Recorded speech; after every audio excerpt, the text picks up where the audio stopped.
Hello,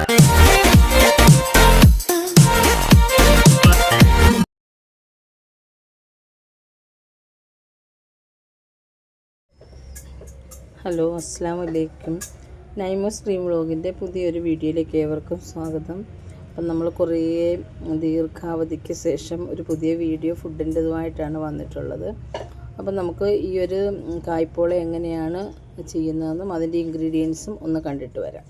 അപ്പോൾ ഇതിലേക്ക് ആവശ്യമുള്ള ഇൻഗ്രീഡിയൻസിനെ നമുക്കൊന്ന് പരിചയപ്പെടാം. നമുക്ക് ഏത്തക്കായ ആവശ്യമുണ്ട്, മുട്ട നമ്മൾ 2 കായ എടുക്കുമ്പോൾ ഒരു 4 കോഴിമുട്ടയെങ്കിലും എടുക്കാം. ഞാനൊരു 3 മുട്ട എടുത്തിട്ടുണ്ട്. പിന്നെ ഇതിലേക്ക് വേണ്ടത് മുന്തിരി, കാഷ്നട്ട്. ഞാൻ കുറച്ച് കാഷ്നട്ട് ഒന്ന് ക്രഷ് ചെയ്ത് വെച്ചിട്ടുണ്ട്, കാരണം ഇത് നമുക്ക് ഇതെങ്ങനെയാണ് മിക്സ് ചെയ്യുമ്പോൾ കാണിച്ചു തരാം. പിന്നെ പഞ്ചസാര ആവശ്യത്തിന്, അത് നിങ്ങളുടെ മധുരത്തിൻ്റെ ആവശ്യം അളവ് അനുസരിച്ചിട്ട് പഞ്ചസാര, നെയ്യ്, നമുക്കിതൊക്കെ ഇട്ട് ഒന്ന് മിക്സ് ചെയ്തെടുക്കാനായിട്ടൊരു ബൗളും എടുത്ത് വെച്ചിട്ടുണ്ട്. അപ്പം ഇതൊക്കെ എങ്ങനെയാണ് മിക്സ് ചെയ്തെടുക്കുന്നതെന്ന് നമുക്കൊന്ന് നോക്കാം. നമുക്കിതിനെ എങ്ങനെയാണ് മിക്സ് ചെയ്തെടുക്കുന്നതെന്നൊന്ന് നോക്കാം. ഞാനിതിലേക്ക് ഒരു 4 ഏലക്കായ പൊടിച്ച് ഇട്ടിട്ടുണ്ട്. ഈ ഒരു ബൗളിലേക്ക് നമ്മൾ എടുത്ത് വെച്ചിട്ടുള്ള മുട്ടയൊന്ന് പൊട്ടിച്ചൊഴിക്കാം. 3 കോഴിമുട്ടയാണ് ഞാൻ എടുത്തിരിക്കുന്നത്. നിങ്ങൾക്ക് ഈ ഒരു 2 ബനാന എടുക്കുന്ന സമയത്ത് 4 കോഴിമുട്ട വേണമെങ്കിലും എടുക്കാം. എന്നിട്ട് നമ്മൾ നന്നായിട്ട് നമ്മുടെ കയ്യിലുള്ള ബീറ്റർ വെച്ചിട്ടൊന്ന് പതപ്പിച്ചെടുക്കുക. വരുന്ന ആ ഒരു സമയത്ത് നമുക്ക് ആവശ്യമുള്ള പഞ്ചസാര ഇതിലേക്ക് ആഡ് ചെയ്ത് കൊടുക്കാം. പഞ്ചസാരയുടെ അളവെന്നൊക്കെ പറഞ്ഞാൽ നിങ്ങളുടെ മധുരത്തിൻ്റെ ഒരു ലെവൽ അനുസരിച്ച് ഇട്ട് കൊടുക്കുക. ഓക്കെ, ഞാൻ കുറച്ച് പഞ്ചസാരയും കൂടി ഇട്ടിട്ടുണ്ട്. പഞ്ചസാരയും ഇട്ടത് നന്നായിട്ടൊന്ന് മിക്സ് ചെയ്തതിന് ശേഷം നമ്മൾ ഈ പൊടിച്ച് വെച്ചിരിക്കുന്ന കാഷ്നട്ടിനെ ഇതിലേക്ക് ഇട്ട് കൊടുക്കുക. നമ്മളിതിന് ഇടയ്ക്ക് ഒരു ചെറിയൊരു തരിതരിപ്പ് കിടക്കുമ്പോൾ നമുക്കത് കഴിക്കുമ്പോൾ ഒരു ടേസ്റ്റിന് വേണ്ടിയിട്ടാണ് നമ്മൾ ഈ ഒരു കാഷ്നട്ട് ഇതിലിട്ട് കൊടുക്കുന്നത്. കാഷ്നട്ട്, ആൽമണ്ട് ഇതേതുണ്ടെങ്കിൽ നമുക്ക് ഇട്ട് കൊടുക്കാം. അപ്പോൾ ഇതിന് നമുക്കിനി നന്നായിട്ട് ഈ ബാറ്ററിനെ നന്നായിട്ടൊന്ന് മിക്സ് ചെയ്തെടുക്കാം. ഓക്കെ, അപ്പോൾ നമ്മൾ ഇതിനെ ഈ ബാറ്ററിനെ നന്നായിട്ട് മിക്സ് ചെയ്തെടുത്തിട്ടുണ്ട്. ഈ ബാറ്റർ മിക്സ് ചെയ്യുന്നതിന് മുന്നായിട്ട് നമുക്കൊരു ജോലി ഉണ്ടായിരുന്നു. നമുക്ക് ഈ ഒരു കാഷ്നട്ടും ഈ ഒരു മുന്തിരിയും ഒന്ന് നെയ്യിൽ വറുത്തെടുക്കണം. അതേപോലെ തന്നെ അത് വറുത്ത് കോരുന്ന ആ ഒരു നെയ്യിലേക്ക് നമുക്ക് ഈ ഒരു ബനാനയും കൂടി ഒന്ന് ചെറിയൊരു ബ്രൗൺ കളർ, ഒരുപാട് ബ്രൗൺ ആകേണ്ട, ഒരു ആവറേജ് ബ്രൗൺ കളർ ആകുന്ന അത്രയും വരെ ഒന്ന് അതിനെയും കൂടി നമുക്കൊന്ന് ഫ്രൈ ആക്കി അല്ലെങ്കിൽ ഒന്ന് വഴറ്റിയെടുക്കേണ്ടതായിട്ടുണ്ടായിരുന്നു. അപ്പോൾ നമുക്ക് അതൊന്ന് ചെയ്തിട്ട് വരാം. നമ്മൾ അതിനായിട്ട് വറുക്കാൻ വേണ്ടിയിട്ടുള്ള പാൻ വെച്ച് ആവശ്യത്തിനുള്ള നെയ്യ് ഒഴിച്ചിട്ടുണ്ട്. നമുക്കിതിലേക്ക് ആദ്യം ഈ ഒരു കാഷ്നട്ടിനെ ഇട്ടൊന്ന് ഫ്രൈ ചെയ്തെടുക്കാം.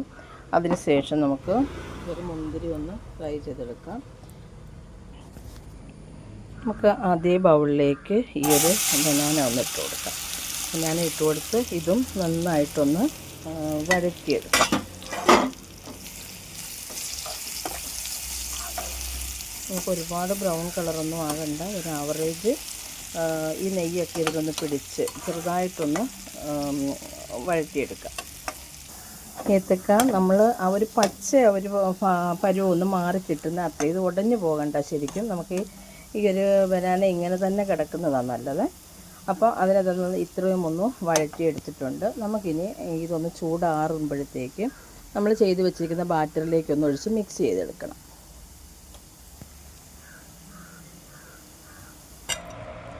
ഓക്കെ, അപ്പോൾ നമ്മൾ ഈ കുറച്ച് പാല് കൂടി ഒഴിക്കാം. ഇത് ഓപ്ഷണലാണ്, ഏത് രീതിയിലും ചെയ്യാം. മൈദാമാവും പാലും കൂടി മിക്സ് ചെയ്ത് നമുക്ക് ബാറ്റർ ഉണ്ടാക്കാം മുട്ടയോടൊപ്പം. ഇപ്പം നമ്മൾ കുറച്ച് ബാറ്റർ കുറച്ചുകൂടി ഒന്നാകാൻ വേണ്ടിയിട്ട് കുറച്ച് പാലൊന്നൊഴിച്ചു. ഓക്കെ, അതിന് ശേഷം നമുക്ക് ഈ ചെറുതായിട്ടൊന്ന് ഫ്രൈ ചെയ്ത് വെച്ചിരിക്കുന്ന ഈ ഒരു ഏത്തക്കായ ഇതിലേക്കൊന്ന് ഇട്ടിട്ട് അതുകൂടി നന്നായിട്ടൊന്ന് മിക്സ് ചെയ്തെടുക്കാം. ഓക്കെ, അപ്പോൾ ഇതിലേക്ക് നമ്മൾ ഈ ഒരു എല്ലാ ഇൻഗ്രീഡിയൻസും ഇട്ടിട്ട് നന്നായിട്ടൊന്ന് മിക്സ് ചെയ്ത് വെച്ചിട്ടുണ്ട്. ഇനി ഇത് ചെയ്യുന്നതിന് വേണ്ടിയിട്ട് നമ്മളൊരു പാൻ എടുക്കുക. അതിലേക്ക് ആവശ്യത്തിന് നെയ്യൊന്ന് തൂത്തതിന് ശേഷം ഈ ബാറ്ററിനെ നമുക്ക് ഇതിലേക്കൊന്ന് ഒഴിച്ചു കൊടുക്കാം.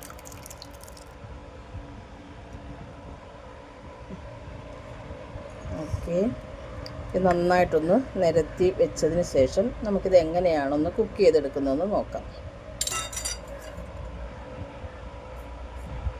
അപ്പം നമ്മൾ ഇതിൽ ആദ്യം ഗ്യാസ് ഓൺ ആക്കിയതിന് ശേഷം നമ്മുടെ ഏതെങ്കിലും പഴയ ഒരു ഫ്രൈ പാൻ, കാരണം നമുക്ക് ഡയറക്റ്റ് തീ വരുമ്പോഴത്തേക്ക് കുറച്ച് അടി കരിയാനുള്ളൊരു സാധ്യത ഉള്ളത് കൊണ്ട് നമ്മൾ ആ ഒരു ചൂടിനെ ക്രമീകരിക്കാൻ വേണ്ടിയിട്ട് നമ്മുടെ കയ്യിലുള്ള ഒരു പഴയ ഫ്രൈ പാൻ ഉണ്ടെങ്കിൽ അതൊന്ന് വെക്കുക.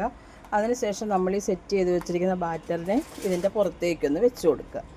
ഓക്കെ, അതിനുശേഷം ഒരു 20-25 മിനിറ്റോളം ഇതിനെ ഒന്ന് മൂടി വെച്ചിട്ട് നമുക്കിതിനെ ഒന്ന് കുക്ക് ചെയ്തെടുക്കാം. ഓക്കെ, അപ്പം നമ്മൾ ഇതിനകത്ത് ഒരു 5 മിനിറ്റ് ഒന്ന് കഴിയുന്ന ആ ഒരു സമയത്ത് നമുക്ക് ആദ്യം തന്നെ വേണമെങ്കിൽ വിടാം. പക്ഷെ നമ്മൾ ഈ വറുത്ത് വെച്ചിരിക്കുന്ന ക്യാഷ്നട്ടും ഈ ഒരു ഗ്രേപ്സും കൂടെ നമുക്ക് ഇതിലേക്കൊന്ന് ഒരു ഭംഗിക്ക് വേണ്ടി, ഒരു ഭംഗിയായിട്ട് അങ്ങിങ്ങായിട്ട് എല്ലാ ഭാഗത്തുമായിട്ട് ഇതിനെ ഒന്ന് നമുക്ക് വെച്ച് കൊടുക്കാം. നമ്മൾ ശരിക്കും ആ ബാറ്ററിലേക്ക് ഇട്ട് കഴിഞ്ഞാൽ അത് ശരിക്കും താണു പോകും. അപ്പോൾ അതിനെ ഒന്ന് ഒഴിവാക്കാം. അപ്പം നമുക്ക് ഈ ഒരു സംഭവം കാണുന്ന സമയത്ത് കുറച്ച് ഭംഗിയും കിട്ടിക്കോളും. അപ്പോൾ അതിന് വേണ്ടിയിട്ട് നമ്മളൊരു 5 മിനിറ്റ് ഇതൊന്ന് കുക്കായതിന് ശേഷം ഞാൻ ഈ നമ്മൾ വറുത്ത് വെച്ചിരുന്ന ഇത് രണ്ടും ഇതിലേക്കൊന്ന് ചേർത്തിട്ടുണ്ട്. ഇനി ബാക്കി നമുക്കൊന്ന് കുക്ക് ചെയ്തെടുക്കാം. ഓക്കെ, നമ്മുടെ കായ്പോളയൊക്കെ റെഡി ആയിട്ടുണ്ട്. ചൂടോട് നമുക്ക് ഇത് കഴിക്കാം. ഇന്നത്തെ എൻ്റെ ഈ ഒരു ചെറിയ വീഡിയോ എല്ലാവർക്കും ഇഷ്ടപ്പെട്ട് കാണുമെന്ന് വിശ്വസിക്കുന്നു. ഇഷ്ടപ്പെട്ടെങ്കിൽ ലൈക്ക് ചെയ്യുക, ഷെയർ ചെയ്യുക, സബ്സ്ക്രൈബ് ചെയ്യുക. വീണ്ടും ഒരു വീഡിയോയുമായി വരും വരെയും ബൈ ബൈ.